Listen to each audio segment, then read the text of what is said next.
साथियों नमस्कार। आज हमें खुशी है कि हम एक नई सीरीज आप लोगों के बीच में लेके आए हैं, जिस सीरीज़ का नाम है eye opener facts about network marketing business. Eye opener facts क्या हैं? आंखें खोलने वाले वो तथ्य जो कि हमको इस बिज़नेस को करने के लिए मजबूर कर देंगे। एक्चुअली साथियों, मैं एक बात बोलता हूँ हमेशा कि आप नेटवर्क मार्केटिंग बिजनेस में इसलिए नहीं हैं क्योंकि नेटवर्क मार्केटिंग बिजनेस के बारे में हम लोग जो जानते हैं आप वो नहीं जानते। अगर आप वो जान जाएंगे, वो सब बातें जान जाएंगे जो हम लोग जानते हैं, तो फिर आप नेटवर्क मार्केटिंग बिजनेस को कभी भी अवॉइड नहीं करेंगे और आप इसमें हमेशा काम करेंगे। साथियों, ये आई ओपनर फैक्ट्स जो हैं वो आपको ये बताएंगे, सिखाएंगे, इन बातों पे जोर देंगे कि क्यों आपको इस बिज़नेस को थोड़ा सा ज़्यादा तवज्जो से लेना चाहिए, थोड़ा सा ज़्यादा सीरियसली करना चाहिए। बहुत सारे लोगों के बहुत छोटे छोटे बहाने हमारे पास आते हैं। मैं नौकरी कर रहा हूँ, मेरे पास वक्त नहीं है, मैं आजकल बिजी हूँ, मैं किसी प्रोजेक्ट में बिजी हूँ, मैं किसी काम में बिजी हूँ, मैं कुछ और कर रहा हूँ, मैं कुछ और कर रहा हूँ। कुछ ऐसे भी लोग हैं जो कुछ भी बिजी नहीं हैं, कहीं भी किसी भी चीज़ में इन्वॉल्व नहीं हैं, फिर भी इस बिज़नेस के लिए और इस बिज़नेस को बिल्ड करने के लिए वो लोग टाइम नहीं निकाल पा रहे हैं। शायद वो कुछ ना कुछ मिस कर रहे हैं, कुछ उनको पता नहीं है, या उनके जहन में वो बातें आज तक किसी ने डाली नहीं हैं जो कि इस बिज़नेस को करने के लिए, आपको इस बिज़नेस में आने के लिए आपको तैयार कर देंगी, आपकी मन को तैयार कर देंगी। आप किसी भी कीमत पर इस बिज़नेस को कभी भी छोड़ोगे नहीं अगर आप ये आई ओपनर फैक्ट्स को जान जाते हो। साथियों, तो हम लोग शुरुआत करते हैं। आई ओपनर फैक्ट्स में ये सारे के सारे फैक्ट जो हैं वो एक ही चीज आपको बता रहे हैं कि why should you do this business. आपको ये बिजनेस क्यों करना चाहिए, आप जैसे लोगों को इस बिजनेस में क्यों आना चाहिए। तो एक ही सवाल है सबके मन में कि क्यों करें ये बिजनेस और हमें ही क्यों करना चाहिए ये बिजनेस, हमारे लिए क्यों जरूरी है ये बिजनेस। तो साथियों, इतने सारे वाई का जवाब जो है हम लोग आपको देने वाले हैं। ये जो बहुत बड़ा सवाल है, इंपॉर्टेंट सवाल है कि मैं क्यों करूं ये business, why should I do this business, मेरे को ये बिजनेस क्यों करना चाहिए।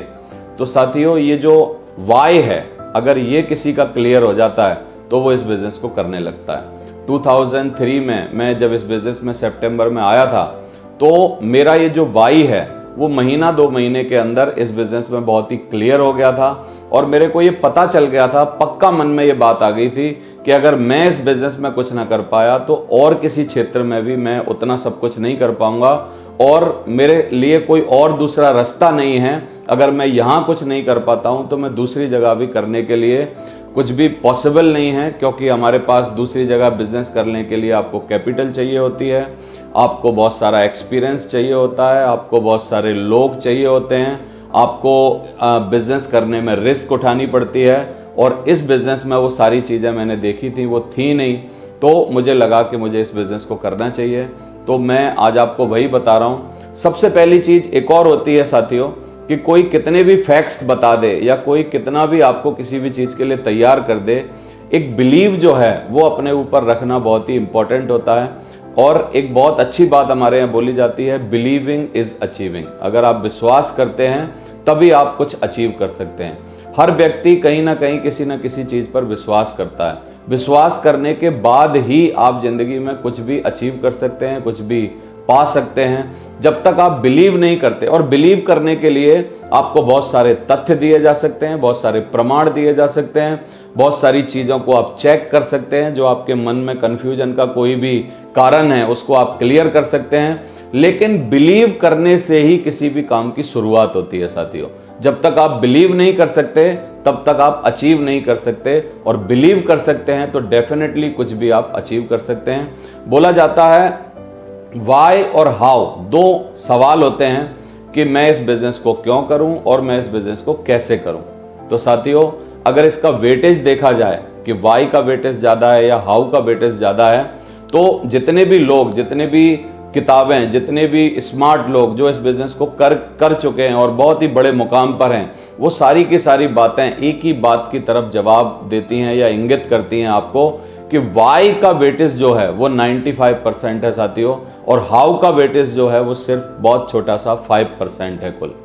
अगर आप वाई का वेटेज देखेंगे, वाई क्यों जरूरी है, तो इसके लिए बहुत सारे रीजन हैं, लेकिन मैं एक छोटी सी बात आपको बताना चाहता हूं। अगर आपको कहीं इंपॉर्टेंट कहीं पर जाना है, किसी दूसरे शहर में जाना है, तो जाने का रीजन अगर आपका बहुत क्लियर है, वाई आपका बहुत क्लियर है, तो फिर आप ये तय करेंगे कि आपको किस तरीके से जाना है, कैसे जाना है। कैसे जाना इंपॉर्टेंट नहीं है, क्यों जाना है वो इंपॉर्टेंट है। अगर आपको ये क्लियर हो जाए कि क्यों जाना है, तो आप कैसे जाने के तो रास्ते फाइंड आउट कर ही लेंगे। मान लीजिए कि आपको एक राष्ट्रपति अवार्ड मिलने वाला है, आपको राष्ट्रपति अवार्ड लेने के लिए वहां मौजूद होना चाहिए, दिल्ली जाना चाहिए। और दिल्ली जाने के लिए आपको कारण बहुत स्ट्रांग है, क्योंकि आपकी पूरी जिंदगी की मेहनत, पूरी जिंदगी में जो आपने काम किया है उसका रिवार्ड, आपको बहुत ही बड़ा रिवार्ड, राष्ट्रपति सम्मान आपको मिलने वाला है। और आप अगर दिल्ली राष्ट्रपति सम्मान में जाना आपने क्लियर कर लिया है, तो बस एक ही चीज है, आपका अगर वाई बिल्कुल क्लियर है कि मेरे को पहुंचना है, फिर साथियों अगर बस की हड़ताल हो जाती है, अगर रोड पे कोई बैठा होता है, किसान आंदोलन की तरह रोड जाम होते हैं, अगर कोई और भी प्रॉब्लम होती है, तो आप कुछ ना कुछ रास्ता निकाल के वहां पर पहुंचेंगे जरूर। आप भले ही बाइक से जाएंगे, आप भले ही ऑटो से जाएंगे, आप कुछ भी करके जाएंगे, भले ही आपको 10-20 किलोमीटर पैदल भी चलना पड़े, आप तब भी वहां पर पहुंचेंगे। मुश्किलें कितनी भी आ जाएं, अगर आपका क्यों क्लियर है, तो इसका मतलब हाउ क्या है अपने आप हो जाता है। साथियों, हम देखते हैं जो लोग इस बिजनेस में बिलीव के साथ काम नहीं करते, जो लोग इस बिजनेस में बहुत लगातार काम नहीं करते, कंसिस्टेंसी के साथ काम नहीं करते, उनका कहीं ना कहीं वाई में कुछ ना कुछ गड़बड़ होती है। वो क्यों करें, इस बात को उन्होंने पूरा मन में धारण नहीं किया होता है, उनका वाई क्लियर नहीं होता है, जिसके कारण वो इस काम को नहीं कर पाते हैं। तो वाई का वेटेज जो है वो 95% है साथियों, और हाउ का वेटेज है कुल 5%। तो हम लोग वाई के बारे में अभी बात करेंगे। आई ओपनर फैक्ट क्या है? आंखें खोलने वाले वो तथ्य, आंखें खोलने वाले वो प्रमाण, आंखें खोलने वाली वो बातें जो कि आपको इस बिजनेस में जाननी चाहिए, समझनी चाहिए। आई ओपनर फैक्ट में अगर मैं बात करूं, तो मैंने एक बहुत सालों पहले एक चार्ट देखा था साथियों कि what happened at the age of 65 years. 65 साल की उम्र में लोगों के साथ अमूमन क्या होता है आफ्टर रिटायरमेंट। 60 साल के बाद जब 65 साल की उम्र उनकी हो जाती है, तो ज़्यादातर लोगों के साथ क्या होता है, एक इसका सर्वे था, तो वो सर्वे क्या बोलता है कि 36% लोग जो होते हैं 65 साल की उम्र तक पहुंचते पहुंचते मर जाते हैं, नहीं रह पाते हैं, या उनकी डेथ हो जाती है साथियों। तो जब 36% लोग डेथ हो जाती है, उसके भी पीछे कहीं ना कहीं कारण कुछ ना कुछ होते हैं। क्यों ऐसा होता है कि 36% लोग डेथ हो जाती है 36% लोगों की, वो कहीं ना कहीं उसका कारण होता है मेडिकल फैसिलिटी प्रॉपर ना मिल पाना, उनको चिंता से ज़्यादा रहना, बीमारियां लग जाना, कुछ ना कुछ और प्रॉब्लम्स का होना, इसके कारण 36% लोग जो हैं उनकी डेथ हो जाती है साथियों। फिर अगर हम बात करें 54% लोगों की, तो 54% लोग जो हैं 60 साल के बाद अपने परिवार वालों पर डिपेंडेंट हो जाते हैं। डिपेंडेंट मतलब वो नौकरी नहीं कर पाते, काम नहीं कर पाते, कमाने लायक नहीं रहते।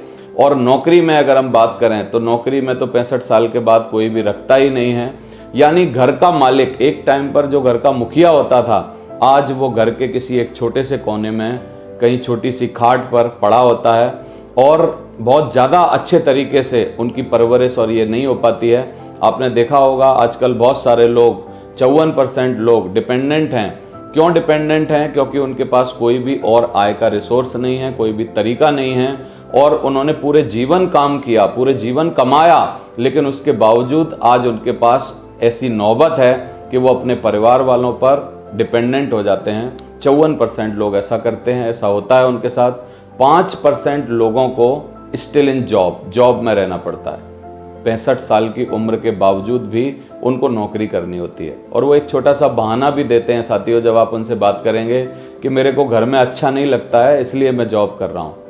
या आप कभी उनसे पूछेंगे कि बाबूजी आप इतनी उम्र में भी जॉब कर रहे हो या इतनी उम्र में भी कमा रहे हो, बोलेंगे मेरे को यार बैठना अच्छा नहीं लगता है, या मेरे को बैठ के खाना अच्छा नहीं लगता है यार, मेरे से मतलब बैठा नहीं जाता है यार।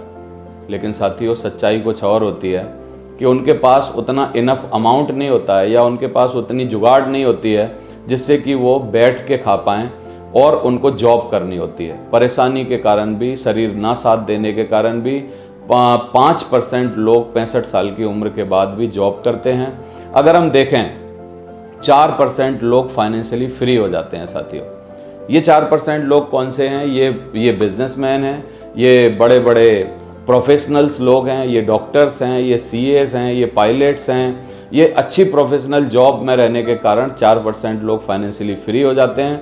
लेकिन फाइनेंशियली फ्री होने के बावजूद भी इनके साथ छोटी मोटी कुछ तकलीफ़ें रहती हैं, क्योंकि इनके पास समय की परेशानी रहती है। फाइनेंशियली फ्री तो होते हैं लेकिन कहीं ना कहीं इंगेज रहते हैं, कहीं ना कहीं किसी न किसी काम में बिजी रहते हैं। और 1% लोग, जिस कैटेगरी में आपको नेटवर्क मार्केटिंग और डायरेक्ट सेलिंग बिजनेस ला सकता है, 1% लोग टाइम से फ्री और फाइनेंशियली फ्री हो जाते हैं साथियों। ये क्या ले लेते हैं? ये वो चीज़ ले लेते हैं, पा लेते हैं जो दुनिया में हर आदमी चाहता है, टाइम फ्रीडम और फाइनेंशियल फ्रीडम। टाइम फ्रीडम और फाइनेंशियल फ्रीडम 1% लोगों को मिल पाती है। और अगर हम दुनिया की बात करें, भारत की बात करें, तो ये 1% लोगों के पास वो होता है। लेकिन मैं आपको ये क्यों बता रहा हूँ? मैं आपको बता रहा हूँ कि अगर आपने नेटवर्क मार्केटिंग बिजनेस को ऑप्शन के तरीके से नहीं चुना, आपने इसको नहीं किया, तो हो सकता है 36% लोगों में भी पॉसिबिलिटी है आने की, या तो 54% लोगों में पॉसिबिलिटी है आने की, डिपेंडेंट लोगों में पॉसिबिलिटी है, या 5% स्टिल इन जॉब में आपकी पॉसिबिलिटी है। 4% फाइनेंशियली फ्री होना कुछ चंद लोगों के लिए पॉसिबल हो पाता है, और 1% टाइम फ्रीडम और फाइनेंशियल फ्रीडम तो बड़ा मुश्किल काम होता है। तो साथियों, अगर 1% टाइम फ्रीडम और फाइनेंशियल फ्रीडम में अगर आपको आना है कि हमको इस नेटवर्क मार्केटिंग और डायरेक्ट सेलिंग व्यवसाय को अपनाना चाहिए, जिसकी वजह से देश विदेश में अगर आप देखेंगे, दुनिया में अगर आप देखेंगे, बहुत सारे लोगों ने इस बिज़नेस को किया था। काफ़ी सारे लोगों ने 1965 में इस बिज़नेस को किया, काफ़ी सारे लोगों ने 1970s में इस बिज़नेस को किया, काफ़ी सारे लोगों ने 80s में, 90s में इस बिज़नेस को किया। They all are timely free now. वो सारे के सारे लोग इस बिज़नेस से बहुत ही ज़्यादा एंजॉय कर रहे हैं। आज वो 1% लोगों में शुमार हैं। आज उनको नौकरी पर जाने की ज़रूरत नहीं है, कोई काम करने की ज़रूरत नहीं है, और 65 ईयर की उम्र के बावजूद भी एक बहुत बड़ी ह्यूज रेसिडुअल इनकम, लगातार ना बंद होने वाली इनकम उनके पास लगातार साथियों आ रही है। तो ये आई ओपनर फैक्ट है, आपकी आंखें खोलने वाला फैक्ट है। अगर बोला जाता है गलतियां करके सीखना सबसे बुरा काम होता है, सबसे निकृष्ट काम होता है, और सबसे अच्छी चीज़ क्या होती है? दूसरों की गलतियों से सीखना। तो अगर आप दूसरों की गलतियों से सीखना चाहते हैं तो ये चार्ट आपके सामने है। हमको भी बहुत सालों पहले दिखाया गया था कि 65 साल के बाद या तो 36% में, या 54% में, या 5% में, या 4% में रहना आपके लिए पॉसिबल है। लेकिन साथियों, हम लोग चाहते थे, मैं चाहता था कि मैं 1% में आऊँ। मैंने नेटवर्क मार्केटिंग बिजनेस को उसके लिए चुना और मैंने इसमें काम किया। आज मेरे को खुशी है कि मैं टाइमली फ्री हूँ, फाइनेंशियली फ्री हूँ, और ये जो चुनाव है, आई ओपनर फैक्ट था जिससे मेरी आंखें खुली थी, जिसकी वजह से आज मैं आपके सामने हूँ। तो thank you very much, wish you all the best आप सभी को।